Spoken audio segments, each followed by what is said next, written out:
최고의 전문가들이 함께하는 토마토 진단쇼. 여러분의 많은 참여 바랍니다.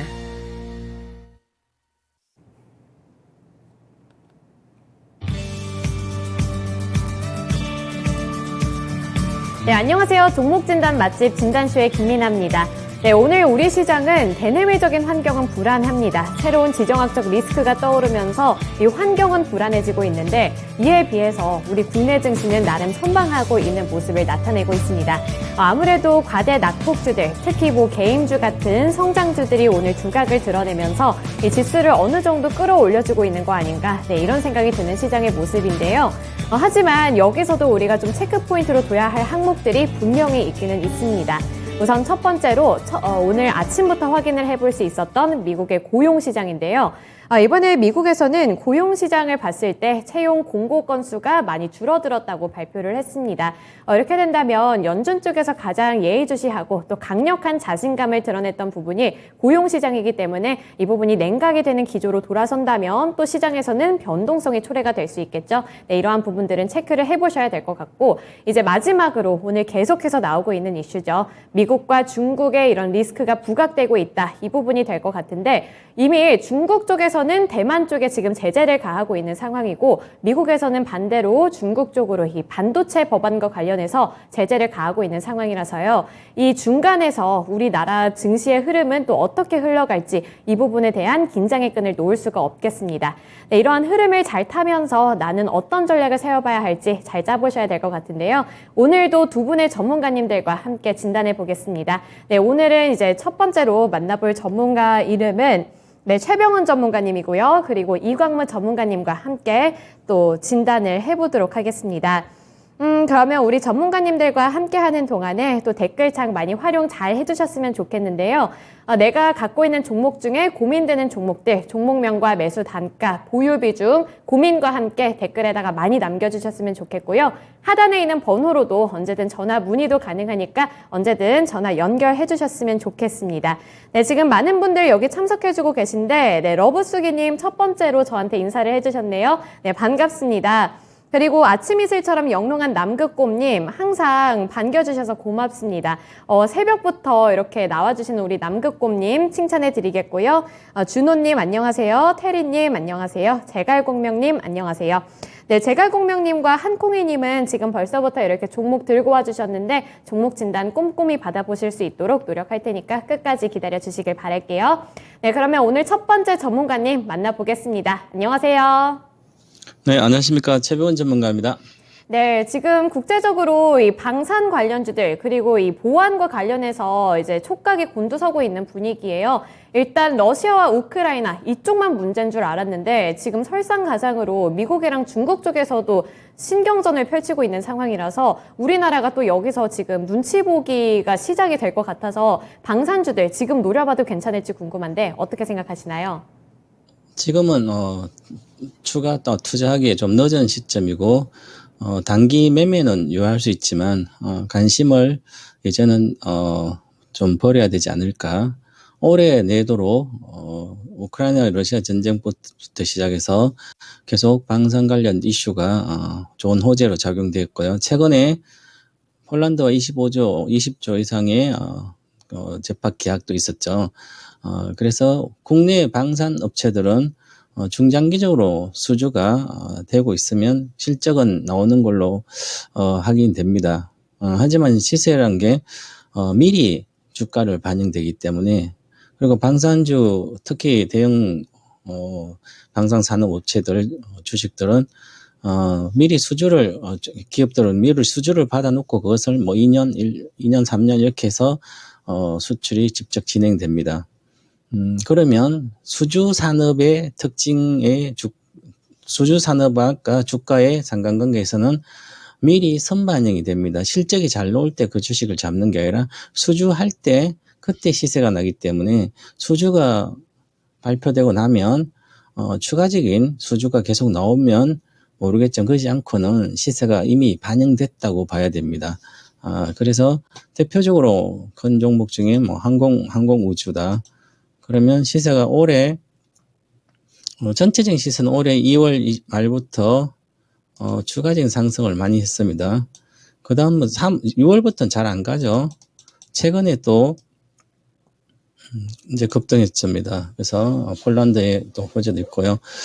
그러면 다시 6만 이 돌파하면서 추가적인 상승하려면 또 새로운 재료가 있어야 되는데, 그러면 지금 중국과 대만 사이 미국과 어떤 갈등, 군사적인 긴장 고조, 이건 하루 이틀이 아니고요. 계속 이어지고 있고, 뭐 단기에 해결될 일도 아닐 걸로 보이고요. 그렇다고 당장 뭐 일촉즉발 뭐 이렇게 신문 기사에 나지만 실제로 뭐 우크라이나 러시아처럼 그런 전쟁을 간다는 것은 현재는 그 가정을 각국에서도 하지 않고 있고요. 그리고 실제 지금 중국도 경기 회복을 해야 되는 시점이고 미국도 이제 있고요. 그래서 시진핑과 바이든 정부의 어떤 이제 정치적 목적으로 긴장 계속 강화는 될 수 있지만 실질적으로 전쟁까지는 간다는 것은 상정하지 않고 투자를 해야 될 걸로 보입니다. 그래서 실질적으로 군비 경쟁이라든지 이런 것은 거의 마무리 단계가 되지 않을까.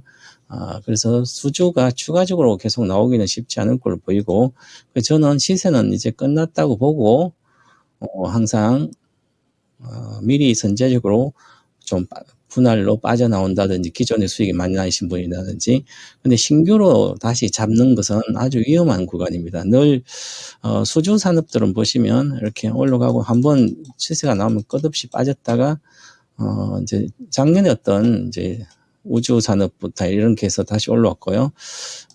현대로템은 이제 최근 들에 이제 올라왔죠. 하나유로스페이스도 보시면 8월 달에 7월 달 말하고 호재. 그러면 거의 다 사실은 실적이 미리 수주한 게 주가에 이미 반영이 됐다. 이렇게 봐야 될 것 같습니다. 그래서 보시면 잘 갈 때도 한번 빠지기 시작하면 또다시 당장 실적이 나온 게 아니라서 끝없이 빠졌다 가죠. 그래서 지금은 장도 좋아지고 있기 때문에 많이 올라간 주식, 지금까지 많이 올라간 주식을 앞으로 더 갈 거라고 해서 사게 되면 작년에 기술주뿐만 아니라 이런 거 사서 지금 많이 개인분들이 많이 몰린 것처럼 똑같은 현상이 또 발생됩니다. 그래서 방산주 투자는 올해 초 봄에 하고 지금 빠져나올 시점이다. 이렇게 보시고, 저는 투자를 하는 것은 좋은 투자법이 아니다. 이렇게 보고요. 단기적으로도 매매를 굳이 할 필요 없지 않을까. 오히려 단기 매매도 빅테크 기업들이라든지 많이 빠진 반등할 때 이걸 사는 게 훨씬 더 수익도 좋을 거고 안정성도 좋을 걸로 보입니다.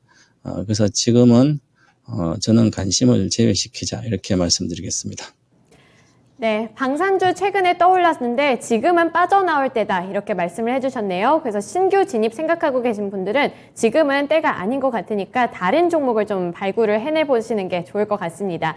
최근에 이렇게 지정학적 리스크도 계속 부각이 되고 있고, 러시아와 우크라이나 그때부터 시작이 돼서 전 국가적으로 이런 방산 관련해서 좀 이슈가 많이 뚜렷했던 것 같아요. 근데 여기에 새로운 지정학적 리스크까지 부각이 되니까 새로 진입해도 괜찮지 않을까? 이 러시아와 우크라이나 같이 좀 오랫동안 지속되면 내가 노려봐도 되지 않을까? 이런 생각을 하고 계신 분들이 많을 것 같은데 일단 지금은 아니라는 결론을 내려주셨네요. 네, 이렇게 방산주 관련해서 섹터 전반적인 이야기를 들어봤습니다. 이제 본격적인 진단으로 넘어가 볼까 하는데요. 오늘 첫 번째 종목은 LX세미콘, 우빈님이 보내주신 종목입니다. 142,800원에 진입을 하셨고 보유 비중이 꽤 높으시네요. 50%, 상당히 신뢰를 하고 들어가셨나 봐요. 그래서 최병훈 전문가님 진단 꼭 부탁드립니다 하고 우리 최병훈 전문가님 팬이라는 멘트까지 함께 보내주셨어요. 142,800원이면 저때 약간 횡보하고 있는 구간에 들어가신 것 같은데 저때 아무래도 이제 바닥 잡고 다시 한번 오르지 않을까, 이런 생각을 충분히 하셨을 수 있을 것 같습니다. 하지만 지금 낙폭이 좀 많이 커진 상황이라서 이 손실을 어떻게 메꾸면 좋을지 고민이 많이 되실 것 같은데 전문가님 어떻게 보시나요? LX 세미콘은 우리나라 대표적인 팹리스 공장을 갖고 있지 않은 반도체 설계하고 디자인하는 이제 회사입니다. 그래서 LX 세미콘은 LG전자뿐만 LGTV 관련된 뭐 여러 가지 제품, 그다음 우리나라 대다수 IT 기업들의 반도체를 설계하고 해주고 있어서 아주 대형 우량 회사입니다. 그래서 LX 세미콘 같은 경우에는 이제 반도체 업황하고 거의 따라가게 됩니다. 그래서 반도체 업황이 좋으면 같이 좋고요, 안 좋으면 안 좋고. 그러면 단순하게 생각하면 우리 기업들이 보시면 시스템 IC라든지 드라이버 IC 이렇게 주로 있는데, 시스템 IC가 대다수죠. 그리고 드라이버 IC도 있고, 그러면 뭐 반도체 관련된 칩들이라든지 아니면 뭐 LED, LCD TV라든지 이런 전자제품, 고동칩이라든지 이런 걸 주로 만들고 있습니다. 칩을 이제 설계하고 디자인해서, 예를 들어서 DB 하이텍에 이렇게 만들어 달라, 파운드리 회사에 맡기는 거죠.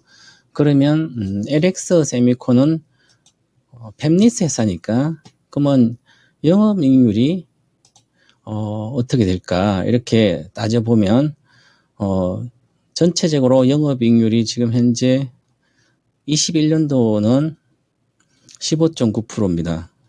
영업이익 15%고 그전 25%에서 좀 내려왔죠. 올해 3월엔 21%고. 그러면 이제 예를 들어서 구동칩을 LG LED TV 뭐 예를 들어서 500만짜리의 대형 TV에 고동칩을 납품한다. 그러면 한 개 10,000원이라면 요 중에 1,500원에서 2,000원 정도는 LX 세미콘이 만들면 고동칩을 가져가고요. DB 하이텍이 생산하거든요, 주로. 그럼 DB 하이텍이 나머지 15%, 20% 여기는 설계 팹리스에서 갖고 가고, 나무 유통 마진이 한 5%에서 10% 된다 치면 그러면 거의 70% 가까이는, 70%에서 75% 정도는 DB 하이텍이 판매까지 가져가는 거예요. 그럼 DB 하이텍 70%에서 75%에서 생산 원가가 7,000원 정도 가져간다면 생산 원가가 여기서 한 4,000원 정도, 그러면 한 40%, 30% 이렇게 영업이익률이 나오는 거죠. 그래서 보시면 DB 하이텍은 영업이익률이 보시면 46%, 37.6 이렇게 나오죠. 그래서 수익성 구조를 봤을 때는 팹리스 회사는 그렇게 많이 갖고 가지는 않습니다. 그리고 실제로 생산한 파운드리 회사가 많이 갖고 가죠. 그럼 파운드리 회사인 DB 하이텍과 비교해보면 DB 하이텍은 영업이익이 내년 기준으로 보겠습니다. 현재 주가는 7,561억인데 지금 시가총액이 2조 정도 되죠. 그러면 3배 정도 됩니다. 영업이익에. 영업이익 기준 PER이 3배고요. LX 세미콘 같은 경우는 지금 1조 5천억인데 내년에 영업이익이 5천억이죠. 그럼 이것도 3배 정도 되죠. 영업이익에 1조 5천억. 그냥 비슷합니다, 지금. 그러면 비슷하다는 얘기는 가치가, 원래는 뭐 일반적으로 봤을 때는 영업이 한 10배 정도 나오면 성장 괜찮은데요. 이익도 좋고. 그런데 너무 저평가된 이 개념이 아니라, 지금은 그렇지만 반도체 경기가 침체되면 반도체 경기가 나빠질 거 아니에요. 그래서 이런 쪽이 뭐 7배 정도 받았을 때는 팔아야 되는 겁니다. 이때 당시가 그렇게 받았기 때문에 지금은 이제 내려왔잖아요. 그렇더라도 아주 시간이 많이 걸려요. 경기가 확실히 살아난다는 그 보장이 있어야만 다시 반도체가 살아나기 때문에, 지금 삼성전자의 D램 파는 것도 요즘은 D램 가격이 $3 이하로 오기도 하고 그러잖아요. 그만큼 앞으로도 녹록치 않는 반도체 업황들입니다. 그래서 이것은 시간이 많이 걸린다 보시고, 저는 적정 주가의 목표가는 지금 요 정도 가격 한 10만 원 정도 내외를 보고 있습니다. 그러면 지금 94,000이니까 만약에 반등을 해준다면 비중을 줄이셔야 될 거예요. 반도체는 고점 대비 반타작은 기본적으로 나옵니다. 16만 8천이니까 8만 정도까지 내려왔죠, 그죠? 아직까지 바닥을 찍지 않았다. 기술적으로 월봉으로 보면. 그렇기 때문에 아직까지 반등하더라도 주가 하락에 대한 충분한 여지가 있기 때문에 저는 반등하면 10만 원 정도 오른다면 10만 5천 정도 이렇게 올라가면 반등장에서 비중을 50%이기 때문에 절반을 손절하고 기다려서 다른 주식을 하는 게 낫지 않을까. 그래서 반등 시 절반 매도 의견 드리겠습니다.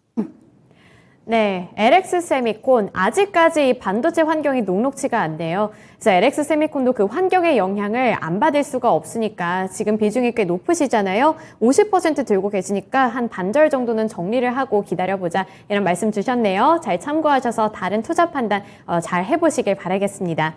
네, 지금 한콩이님 저도 공감해요. 진짜 손절이 중요한 것 같다 이런 생각이 들어요. 물론 수익을 낼 수 있는 게 가장 좋은 방안이기는 하지만 그렇지 않았을 때 손실을 줄여 나가는 게 그리고 손실이 없는 게 어쩔 땐 더 좋은 방안이 될 수 있잖아요. 그래서 손절 타이밍을 잡는 것도 진짜 중요한 것 같다 이런 생각이 듭니다. 그래서 많은 분들이 공감하실 것 같고 오랜만에 세금지말님 보이시네요. 네, 세금지말님 안녕하세요. 되게 오랜만에 나타나 주신 것 같아요. 그래서 오늘 세금지말님도 만약에 고민되시는 종목 있으면 댓글에다가 남겨주시면 꼭 진단 받아보실 수 있도록 해보겠습니다. 네, 이제 다음 종목은 우리 제갈공명님이 보내주신 종목이고요. 현대위아입니다. 73,500원 그리고 20% 보유 비중 들고 계시네요. 네, 73,500원이면 매수하신 지 좀 시간이 흐르셨을 것 같고 그 다음에 약간의 지지부진한 흐름을 잘 견뎌내 주신 것 같아요. 네, 다행히도 이 현대위아가 제 생각에는 이 실적을 기점으로 다시 추세 전환에 성공한 것 같다는 생각이 들거든요. 그래서 잘만 하면 다시 73,000원까지 올라갈 수 있지 않을까 이런 기대 심리가 생기는데 전문가님은 어떻게 전망하시나요? 네, 우리 앵커님이 말씀하신 대로 잘 보신 것 같아요. 지금 하반기, 지금부터 시작해서, 실적도 괜찮아지고, 주가 측면도 괜찮아지는 업황이 좋아지고, 괜찮아지는 쪽이 하나가 있습니다. 그게 자동차 쪽인데요. 지금 현대차, 기아차도 마찬가지 어느 정도 이 장에서도 괜찮게 올라가고 있죠. 이번에 2분기 실적을 보더라도, 실적이 좋아졌고 앞으로 더 좋아지는 기업 업종들이 몇 개가 없는데요. 그게 자동차와 2차 전지 이런 쪽이죠. 나머지는 경기 침체가 되면 더 나빠지는 경우가 발생되고요. 특히 현대기아차 그룹은 전기차도 잘 전환되고 있고 친환경으로 잘 전환되고 있습니다. 그리고 현재 반도체 수급이 공급 차질이 거의 해소됐기 때문에 이제 생산을 풀로 가동할 수 있는 그런 구조가 됩니다. 그럼 풀로 가동하면 당연히 3분기, 4분기 실적이 좋아지는 거죠. 그럼 자동차 관련된 회사들은 기업전 실적이 좋아지니까 괜찮은 측면입니다. 그리고 이 현대위아는 하지만 주로 엔진 이제 전기차로 바뀌면 엔진은 줄어들잖아요. 그럼 그에 대체하는 어떤 부품이 있어야 되죠. 조인트라든지 각종 부품들 이제 여러 가지가 있는데요. 그러면 2차 전지는 아니다. 전기차라든지 이런 쪽으로 가게 되더라도 이 회사는 넣는 게 열관리 시스템이라든지 수소차 부품들 여러 가지를 하게 됩니다. 그리고 향후에 이제 이런 자동차 공장도 반도체 공장도 그렇지만 스마트 팩토리로 다 전환이 될 거 아니에요. 그래서 삼성전자 100% 전환한다든지 이런 얘기도 있으니까 그러면 자동차를 이게 만들 때 스마트 팩토리 인력이 필요 없이 자동으로 된다면 이익도 좋아지고 그렇죠. 그러면 스마트 팩토리 하는 그런 로봇이나 이렇게 여러 가지 합동 로봇 하는 회사들 실적이 좋아하겠죠. 그게 바로 이 현대위아가 그렇게 수혜를 받을 수 있습니다. 그래서 현대위아는 제가 이제 2014년도 이후에 15년부터 하반기 16 자동차주는 쳐다보지 말아라. 자동차주, 현대차, 기아차뿐만 아니라 자동차 부품도 모든 다 팔아가지고 삼성, SDI 이런 전기차 배터리 하는 회사로 바꿔야만 수혜가 크다 이렇게 말씀드려서 했는데 이제 작년부터는 2020년도 오히려 이쪽이 바닥을 찍고 그 이후에 좋아지고 있죠. 그래서 이번에 잘 전환되고 있기 때문에 전체적으로 이 매물대를 8만 원 정도부터 8만 5천 원부터 시작해서 10만 정도 사이를 이 자동차 최근의 작년 고점은 전부 다 뚫을 걸로 보입니다. 가다가 눌림목 주더라도. 그래서 지금 사신 것을 손해봤다고 팔 게 아니라 20% 비중이면 추가 하락한다면 6만 원 이하로 가게 되면 오히려 20%니까 10%나 더 사도 되는 그런 업종의 대표적인 종목의 한 개다. 이렇게 말씀드리고 강력 보유하시고 목표가는 일단은 87,000원 드리겠습니다. 올해는 계속 들고 있으시면 좋을 것 같습니다.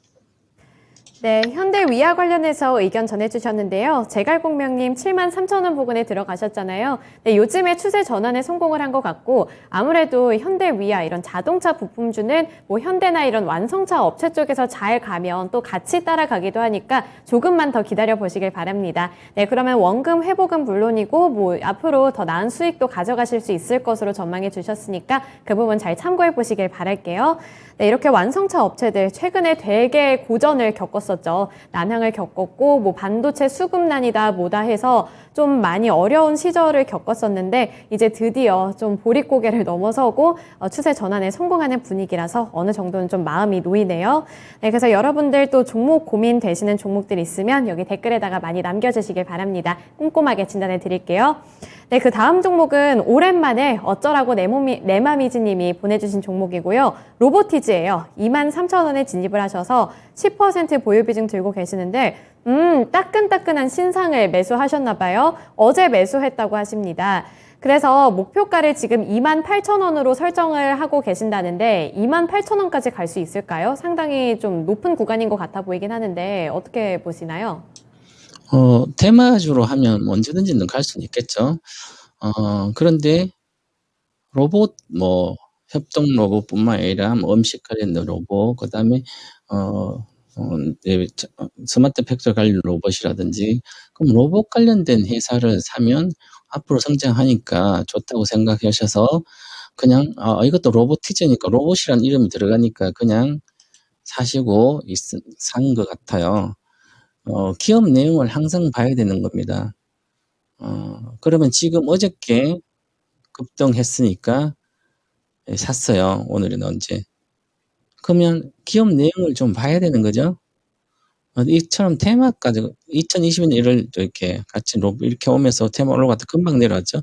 그럼 여기에 3만원대 사시면 아직도 엄청 손해죠.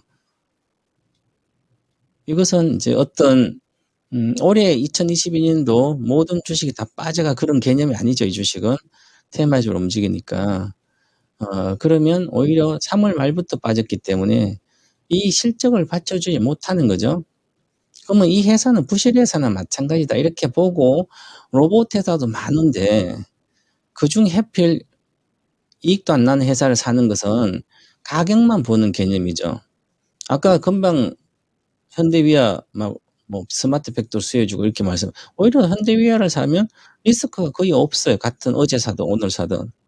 로보티즈는 보시면 지금 시가총액이 2,721억인데 이렇게 가치평가를 해준 가치평가를 전혀 하지 않고 테마주에서 끼니까 가격이 움직이며 사게 되면 10년이 지나도 주식은 똑같아요. 돈 못 버시고 돈만 깨집니다.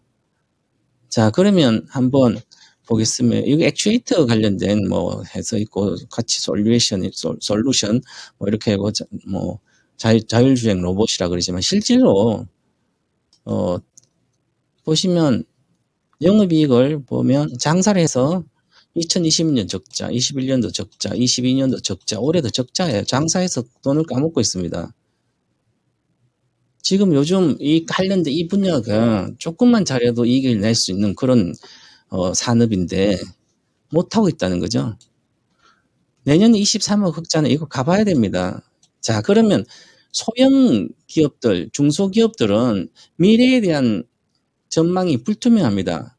자, 저는 장기 투자는 소형주 못하게 하거든요. 하고 싶으면 그룹주 하라. 그룹은 위기가 오면 위기를 극복할 수 있는 그런 자원, 인력, 그 다음에 임직원 능력, 다 자금력도 다 있습니다. 기획력하고. 그래서 중소기업은 그게 잘 없기 때문에 한계에 딱 부딪히면 극복을 못하는 거죠. 그래서 단타 테마주로 주로 형성합니다. 산업이 좋아지는 어제 좋았는데 계속 이익을 못 내고 있다는 것은 계속 적자가 나고요. 그러면 이런 것을 굳이 내가 할 필요가 없잖아요. 주식이 많은데. 좋은 주식 중에서도 관련된 업황의 수혜를 받고 로봇 관련된 산업이 좋아지면 수혜받는 그런 쪽으로 가야 되는 거죠. 그래서 저는 목표가는 기술적으로 보면 왔습니다. 그래서 25,000 기술적으로 목표가인데 23,000이 10%도 안 되는 수익을 보고 산다는 것은 아니다 이렇게 보고 저는 본전 오시면 본전 오면 다 팔고 이쪽은 쳐다보지 말아라 이렇게 말씀드리겠습니다.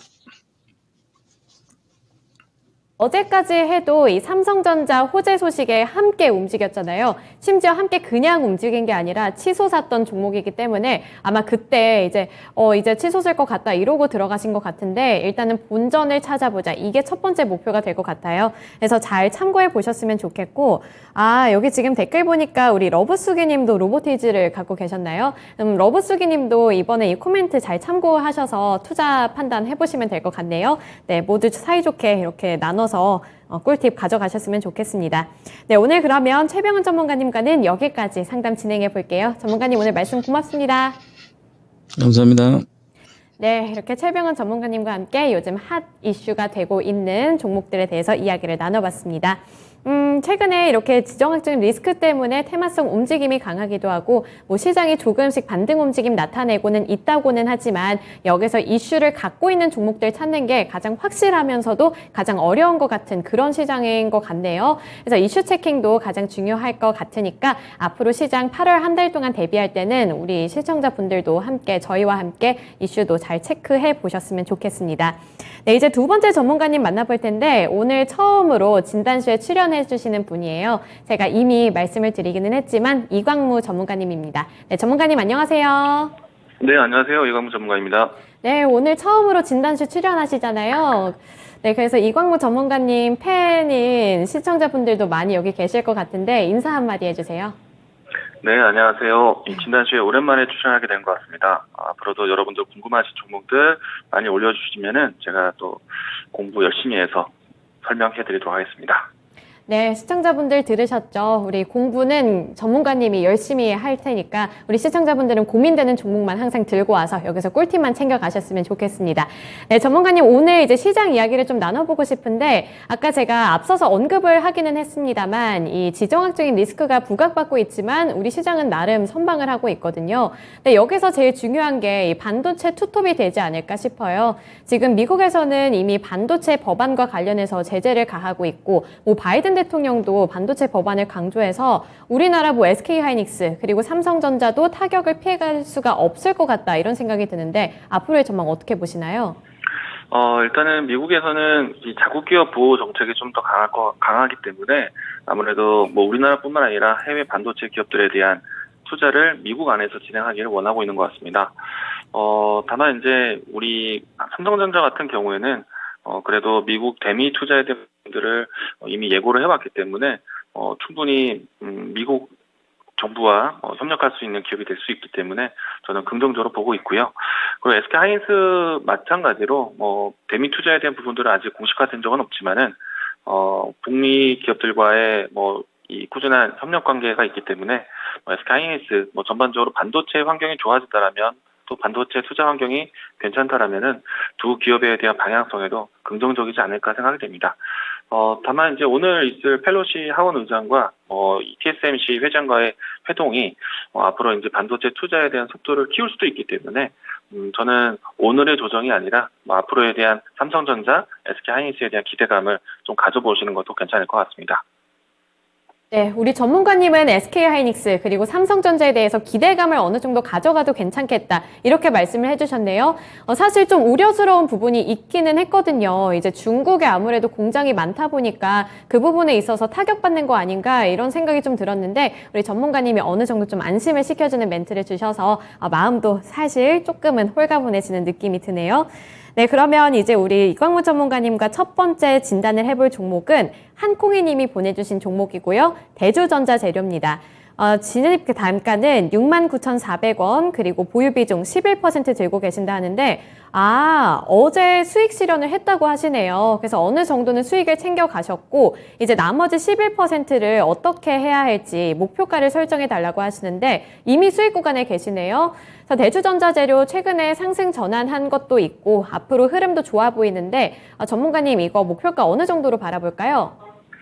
네, 일단은 충분히 이제 전고점 최근에 이제 하락했던 위치를 되돌렸을 때 매물 부담을 받을 수 있는 위치에서 수익을 좀 잘 챙기셨다라고 생각을 합니다. 다만 이제 나머지 비중에 대해서는 좀 더 여유롭게 보셔도 괜찮겠다라고 말씀드리고 싶고요. 우선은 이제 중요한 가격선이 지금은 이제 75,000원대 회복을 하고 난 다음에 다시 한번 이제 10만 원대로 회복할 수 있는지 여부를 좀 보고 있거든요. 그런데 지금 1차적으로 차익 실현을 좀 챙겨놨기 때문에 나머지 물량에 대해서는 10만 원까지 좀 끌고 가자라고 이야기 드리고 싶고요. 무엇보다도 2차전지 내에서도요. 지금 미국에서 또 가장 가장 크게 투자를 준비하고 있는 섹터 중에 하나입니다. 반도체에 대한 뉴스 많은 것처럼 머지않아서 2차전지 관련된 뉴스도 상당히 많을 것으로 예상하고 있기 때문에 저는 그동안에 2차전지 관련된 종목들, 전기차 투자 관련된 이야기 종목들 상당히 많이 쉬었다고 봅니다. 이제 시장에 대한 기조가 좀 바뀌면은 주도주 역할을 할 수 있는 섹터이기 때문에 더 들고 가셔도 괜찮을 것 같고요. 다음 목표가는 대주전자 재료 10만 원까지 이야기 드리겠습니다. 네, 대주전자재료, 이 대표적인 2차전지 관련주 중 하나잖아요. 그래서 흐름은 좋게 봐주셨네요. 그래서 이 부분 잘 참고하셔서 이 대주전자재료에서도 수익을 좀 많이 챙겨가셨으면 좋겠습니다. 네, 한콩이님 여기 있어요 라고 댓글에 나타나 주셨는데 네, 잘 참고하셨죠? 이미 수익 구간에 계시니까 좀 가벼운 마음으로 잘 처리를 해보시고 나머지 종목들에서 이제 또 포트폴리오 관리를 신경을 써주시면 되겠네요. 네, 이렇게 대주전자 재료 관련한 이야기 들어봤고요. 다음 종목으로 넘어가 보겠습니다. 네, 아까부터 이 댓글창에 뜨겁게 나타났던 종목인데 밀크님이 들고 오신 종목이에요. 코리아 서키트 27,893원에 진입을 하셔서 22% 보유 비중 들고 계시네요. 네, 매수 시점부터 쭉쭉 빠졌다. 맞아요. 그럼 거의 하락 맛밖에 못 보셨겠네요. 네, 그래서 매수 시점부터 쭉쭉 빠졌는데 손절을 잘 못하는 타입이라 들고만 있었더니 손실이 많아졌다고 합니다. 그래서 들고 가는 건 자신이 있는데 손절 시점을 가르쳐 달라고 하시네요. 네, 코리아 서키트 사실 뭐 이번에 수주 관련해서 호재 소식도 있었는데 왜 이렇게 많이 빠진 걸까요? 그리고 이거 손절가 어떻게 잡아볼까요, 전문가님? 네, 일단은 손절에 대한 걱정은 크게 안 하셔도 될 것 같고요. 뭐 기다리시는 거는 괜찮다라고 말씀해 주신 것만큼 지금은 더 기다리셔도 괜찮을 것 같습니다. 그동안에 이제 코리아 서키트 같은 경우에는 시장에 대한 관심을 크게 받지 못했었는데요. 제가 이제 심텍, 대덕전자, 코리아 서키트, 심데코 이렇게 투자를 좀 오랫동안 외쳤습니다. 이토마토 시청자분들은 많이 아실 거라고 생각이 되는데 제가 이제 심데코 추천을 대략 한 2년 동안 꾸준하게 했었거든요. 그동안에 이제 안 판다는 얘기를 많이 해왔었고요. 사실 27,000원대에 접근하셨고 그 이후부터 내렸다라는 거는 사실 접근 시기가 대략 올해 한 4, 5월달 될 것 같은데 투자 시기가 조금 아쉽긴 했습니다. 왜냐면은 시장에서 인플레이션에 대한 부담이 있는 상태에서 반도체 업황에 대한 걱정을 좀 시작했던 때가 지난 2분기였거든요. 근데 이제 막상 이제 2분기가 지나고 난 다음에 반도체 기업들의 실적이 괜찮았습니다. 근데 실질적으로 반도체 기업들에 대한 가격 하향은 나왔었죠. 근데 이제 코리아 서키트 같은 경우에는 그 안에서도 반도체 PCB 기판 회사를 만드는 회사인데 반도체 이 디램 반도체 가격이 많이 빠지는 환경은 있었지만은 그럼에도 불구하고 PCB 기업들 특히나 이제 차세대 반도체 기판 회사들 같은 경우에는 공급 부족에 빠져 있었습니다. 이 때문에 기판 회사들의 실적이 2분기 때 상당히 좋았어요. 그리고 이제 심텍과 대덕전자, 코리아 서키트 각각 상당히 좀 매력점이 다른데 심텍과 대덕전자 같은 경우에는 플립칩 관련해서 수요가 좀 큰 상태이고 코리아 서키트 같은 경우에는 플립칩에 대한 수요가 사실 앞에 있는 기업들만큼 크진 않습니다. 코리아 서키트 같은 경우에는 스마트폰에 대한 기판이 가장 중요한 매출 중에 하나인데 시장에서는 스마트폰 신제품 출시가 상당히 좀 늦었죠. 다만 이제 8월 달부터 해서 9월 달 이때 이제 갤럭시 언팩 행사와 그리고 아이폰 출시 기대감을 가지고 있는데 일단은 하반기 이제 3분기 이후부터는 신제품에 대한 소식을 들릴 수 있기 때문에 코리아 서킷도 이제는 좀 접점을 잡고 반등을 좀 기대해보셔도 괜찮다라고 이야기 드리고 싶고요. 아마도 이제 코리아 서킷도 실적에 대한 관점 본다라면 사실 큰 걱정은 되지는 않습니다. 안전하게 보셔도 괜찮을 것 같고, 그리고 코리아 서킷에서도 플립칩, FC, BGA라든지 FC, CSP라든지 이렇게 플립칩에 대한 수요도 앞으로도 이제 계속 키워나가고 있기 때문에 저는 코리아 서킷 그동안 이제 충분히 좀 쉬었다라고 생각이 되고요. 제가 장기적으로 오랫동안 소개한 만큼 제가 코리아 서킷 또 심텍, 대덕전자 실적에 대해서는 걱정하지 않아줘도 된다라고 얘기를 드려왔는데 코리아 서킷도 괜찮을 것 같습니다. 그리고 포인트는 앞에서 이야기 드린 것처럼 스마트폰에 대한 신제품 출시 이제 곧 진행될 것이기 때문에 긍정적으로 보셔도 괜찮을 것 같습니다.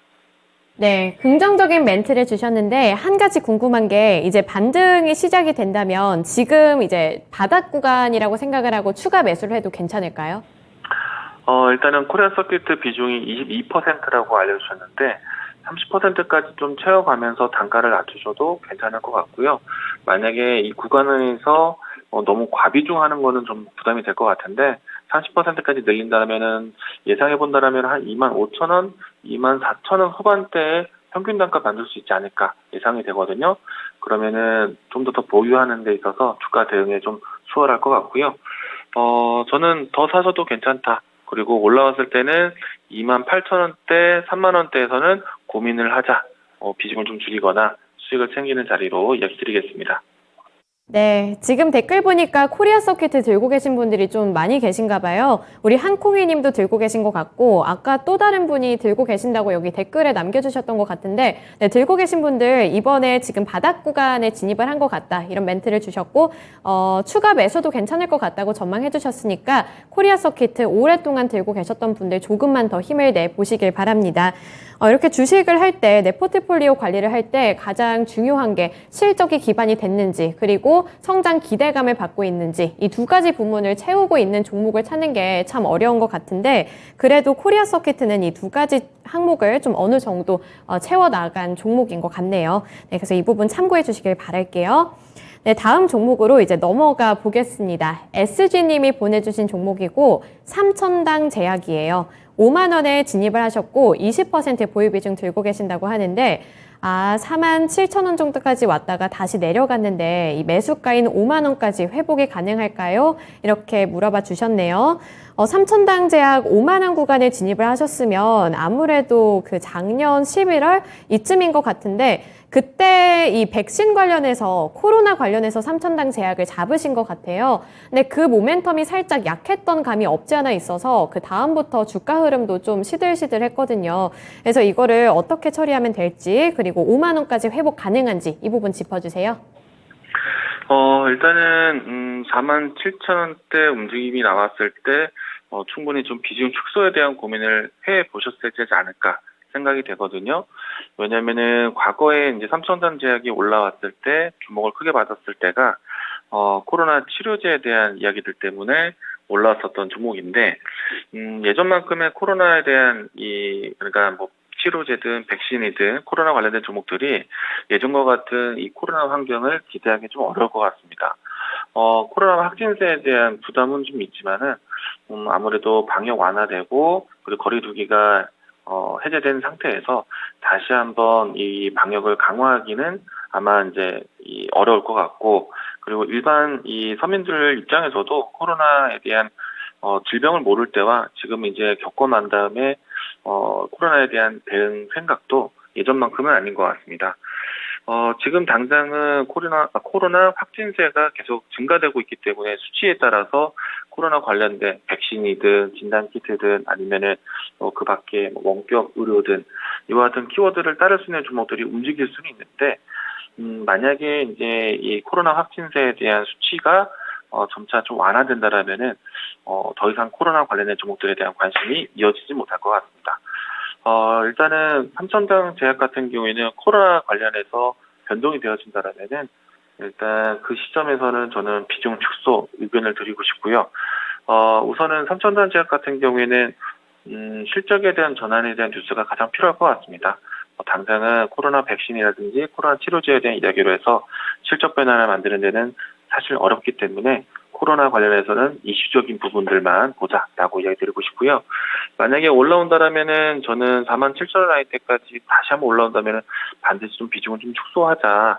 근데 이제 가격을 준비해 본다라면은 42,000원 구간 안에서도 좀 비중을 좀 준비할 필요가 있지 않을까 생각이 납니다. 시장이 한창 좀 어렵게 느껴졌을 때는 바이오 종목들이 움직임이 그래도 간간히 나왔었는데 지금은 경기에 대해서 방향성을 준비를 하고 있는 때이다 보니까 바이오 섹터 직접적인 뉴스가 나오지 않는다라면은 시장에서 조금은 소외될 가능성도 있습니다. 그래서 저는 직전에 4만 원대 지키더라도 추세를 돌리는 데는 상당한 시간이 걸릴 것 같다. 그러면 차라리 시장이 돌아서는 경기에 대해서 돌아설 때 종목을 다시 재편성하는 것이 좋지 않을까라고 생각합니다. 그래서 저는 삼천당제약은 42,000원대부터 47,000원 사이에서는 정리 관점으로 이야기 드리도록 하겠습니다. 네, 삼천당 제약 아무래도 이 코로나 이슈를 통해서 들어가신 것 같은데 이제 그 코로나 이슈는 옛날에 비해서는 많이 약해질 것 같다 이런 멘트를 좀 주셨네요. 그래서 이런 의견들 잘 참고하셔서 삼천당 제약은 정리하실 수 있을 때 정리하고 다른 종목에서 메꿔 보셨으면 좋겠습니다. 그런데 삼천당 제약해서 한 가지 또 질문이 이제 생겼는데 이게 코로나 말고 다른 신약 모멘텀도 그럼 좀 약할까요? 일단은 삼천전제약도 이제 바이오 시밀레 쪽에 대한 연구를 좀 계속 꾸준히 하고 있고요.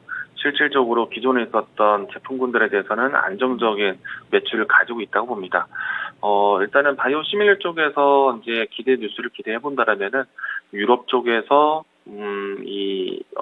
임상이라든지 바이오 시밀레 관련된 연구 과정에 대한 좀 뉴스가 좀 가시화될 때 그때는 좀 도움이 될 것 같고요. 기존에 있었던 제품군 안에서는 우리가 이제 렌즈 사용이 사용하신 분들이 꾸준하기 때문에 저만액이라든지 이와 같은 상품군들은 안정적이다라고 할 수 있겠습니다.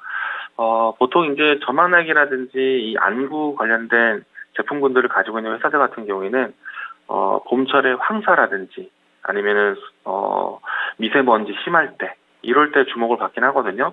근데 지금 계절상 그와 같은 뉴스가 나오는 때는 아니다 보니까 삼천당 제약에 대한 관심이 지금 당장은 크진 않을 것 같습니다. 그래서 이슈적으로 본다면은 신약 관련 바이오 시밀러 유럽 쪽에서 나오는 뉴스 혹은 코로나 백신 연구에 대한 결과 이와 같은 뉴스만 기다려주셔야 되는데 이 뉴스들은 당장에 실적이 도움되지는 않죠. 그래서 저는 삼천당 제약은 지금 시기에서는 크게 접근하지는 않을 것 같습니다. 네, 알겠습니다. 이 삼천당 제약 사실 코로나 말고 또 신약 관련해서도 이슈가 좀 있는 것 같아서 혹시 그 부분에서 좀 기대를 계속 갖고 계시지 않을까. 네, 이 부분 때문에 이제 여쭤봤는데 일단 지금 추가로 뭔가 가시적인 모멘텀이 될 만한 이슈는 없네요. 그래서 SG님, 이 삼천당 제약은 정리하실 수 있을 때 정리를 해보셨으면 좋겠습니다. 네, 이렇게 삼천당 제약까지 이야기를 들어봤는데 맞아요. 삼천당 제약이 그 안약으로 유명하다는 이야기를 듣기는 했었는데 일단 그것도 지금 봄철이 아니라서 탄력을 받기는 살짝 어려운 감이 없지 않아 있네요. 네, 그러면 다음 종목으로 이제 넘어가 보겠습니다. 댓글에서 총대를 메고 오신 별별님이 보내주신 종목이에요. 이녹스 첨단 소재 38,000원이고요. 20% 보유 비중 들고 계신다고 합니다. 매수가까지 갈 수 있을지 궁금하다고 하시는데 이녹스 첨단 소재가 사실 2분기 실적은 또 좋게 나왔다고 했는데 3분기 전망이 나빠서 또 급락하는 모습이 나타났어요. 근데 원래 주가 흐름이 이렇게 실적이 잘 나와도 잘 안 가는 건가요? 그래서 매수가까지 갈 수 있을지 좀 많이 불안한데 어떻게 보시나요? 저는 일단은 매수하신 가격대가 48,000원이면 크게 멀리 있는 가격은 아니거든요. 그래서 이제 충분히 좀 회복할 수 있다라고 생각이 되고요. 단기적으로 최근에 좀 주가가 조정이 나와서 시청자분이 좀 많이 걱정이 되실 거라고 생각은 됩니다. 네, 이제 한 가지 조금은 그래도 좀 기대 뉴스가 있다라면요. 이녹스 첨단 소재 같은 경우에는 반도체 소재라든지 그리고 디스플레이 소재 공급하는 회사인데 우리가 이제 디스플레이 관련된 산업들은 보통 이제 연말 때 그동안에 사실은 이 디스플레이 투자에 대한 지연 소식이 계속 아주 지연 소식이 있다 보니까 OLED 관련된 종목이라든지 디스플레이 관련된 종목들이 크게 주목받지 못했었거든요. 그리고 디스플레이가 잘 되기 위해서는 이 두 가지 대형 패널 같은 경우에는 TV 판매에 대한 증가라든지 그리고 스마트폰에 대한 신제품 출시가 가장 중요한데 두 가지가 모두 다 크지 못했습니다.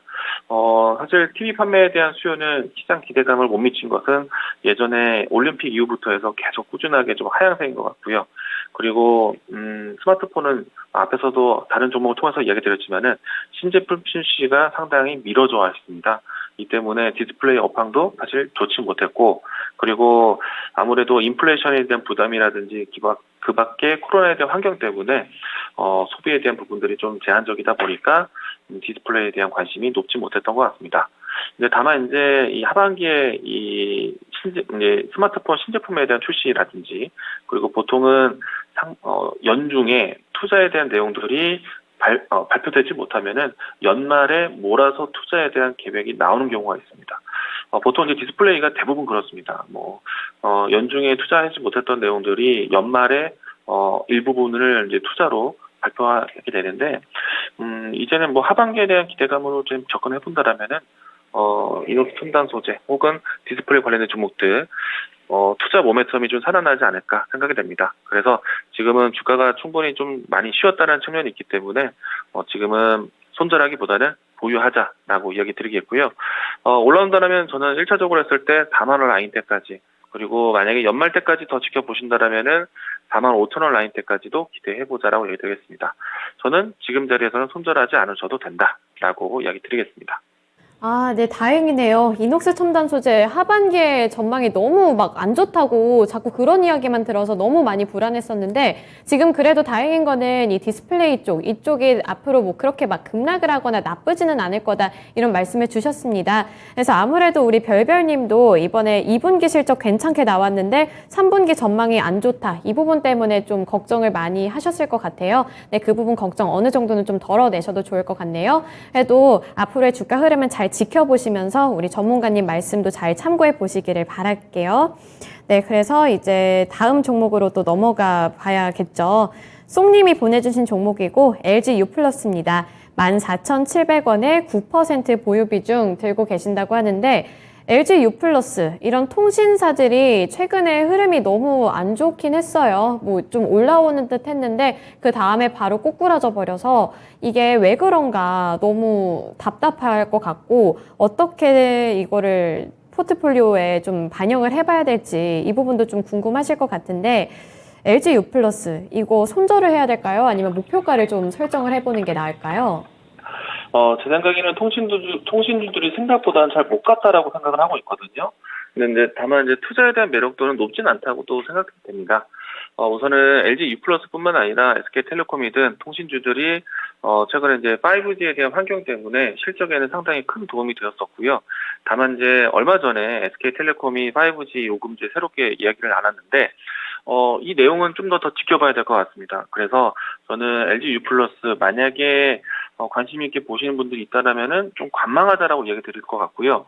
다만 이제 들고 계신 분들은 저는 지금의 위치에서는 주가에 대한 판단을 좀 보류하자.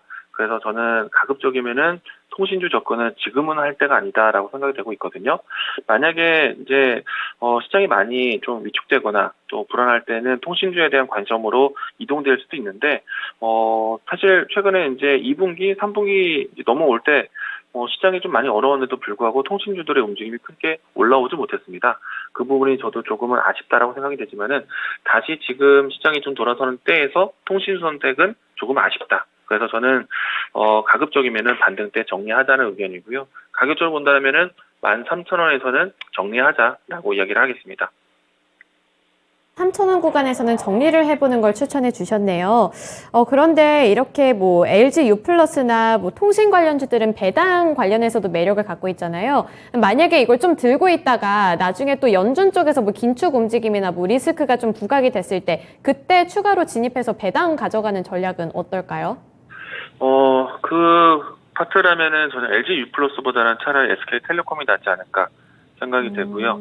그리고 LG U+ 같은 경우에는 우리가 관심을 좀 더 이슈적으로 접근한다면은 LG U 플러스 쪽에서 디즈니 플러스라든지 OTT 플랫폼에 대한 결합이 좀 긍정적으로 시사가 되었었는데 그 부분이 뭐 주가에 뭐 어느 정도 좀 반영이 됐다라고 생각이 되고요. 뭐 LG U 플러스에 대한 통신주 매력은 좀 사실 크진 않을 것 같습니다. 실적에 대해서는 안정적이긴 하지만은 SK텔레콤이 앞으로 내놓은 통신비에 대한 시장 해석이 좀 더 필요하지 않을까. 그래서 저는 지금 투자에 대한 매력이 크진 않을 것 같습니다. 아, 그렇군요. 네, 알겠습니다. 이 LG U 플러스 같은 통신 업종이긴 하지만 만약에 배당이나 나머지 부분에서 좀 수혜를 가져가실 생각을 한다면 LG U 플러스 말고 차라리 SK텔레콤 쪽을 노려봐라 이런 말씀을 주셨네요. 그래서 만약에 배당금이나 이런 통신 관련주 쪽에서 가져가고 싶다 이런 생각 갖고 계신 분들은 좀 종목을 교체해보는 것도 고려해 보시길 바랍니다. 네, 광문 전문가님과 이제 마지막 종목 상담해 볼 텐데요. 마지막 종목은 탐라님이 보내주신 종목이고요. 현대제철입니다. 매수가 5만 원에 비중 10% 들고 계시는데 현대제철 관련해서 제철 관련해서는 좀 이야기가 많이 나오고 있는 것 같은데 5만 원이면 좀 많이 높게 진입을 하신 것 같거든요. 이거 들고 가도 되는 거 맞아요? 일단은 5만 원대에서 지금 10% 비중. 일단은 이런 종목에서 손실 보는 건 사실은 좀 투자의 자존심이 좀 상하죠. 그래서 저는 좀 상당한 시간 동안에 이 종목을 들고 계셨더라면은 조금 더 기다리자. 그리고 이제 전략적으로 본다라면은 어느 일정한 가격선에서는 추가 매수해서 빨리 빠져나오자라고 얘기 드리고 싶고요. 그리고 이제 종목에 대한 설명을 들으면은 사실 좋은 이야기는 없습니다. 왜냐면은 그동안에 인플레이션에 대한 환경 속에서 원자재 가격에 대한 부담 가장 느낄 산업이 철강 산업입니다. 그렇기 때문에 현대제철 뿐만 아니라 이 제철 관련된 기업들이 크게 주목받지 못했고요. 일시적으로 우크라이나 재건이라든지 아니면은 건설 부동산 정책이라든지 이런 특정한 이슈가 있어야지만 도움이 좀 될 것 같고, 현대제철 같은 경우에는 사실은 자동차 판매량에 대한 추이에도 상당히 영향을 받고 있는데, 현대차, 기아차의 실적 좋았죠. 그런데 판매량은 줄었습니다. 고마진이 나올 수 있는 전기차에 대한 판매량은 도움이 되었는데, 전기차 같은 경우에는 무게를 감축시키게 되었다 보니까 철강 쪽에서도 사실은 고강도 합판이라든지 이런 부분들이 좀 접근되기 때문에 좋을 수는 있겠지만은 전체적으로 판매량이 줄었다는 거는 악재일 것 같고요. 그러면 여기에서 이제 이 인플레이션에 대한 억제로 해서 금리 인상을 했다. 그러면은 경기 둔화에 대한 시그널이 소비 위축에 대한 부분들도 안 좋고, 다만 또 이제 금리 인상에 대한 부담으로 해서 원자재 가격이 조정될 것이다. 그렇다면은 현대제철과 같은 철강 기업들은 이자 부담을 또 느끼게 됩니다. 그렇기 때문에 사실은 현대제철뿐만 아니라 철강 기업들은 상당히 좀 안 좋다, 불안하다, 시장 환경이 좋지 못하다라고 얘기드리겠습니다. 다만 이제 이 종목은 상당한 시간 동안 갖고 계셨어요. 5만 원대 갖고 계시기 때문에 이 종목 거의 1년 가까이 갖고 계시거든요.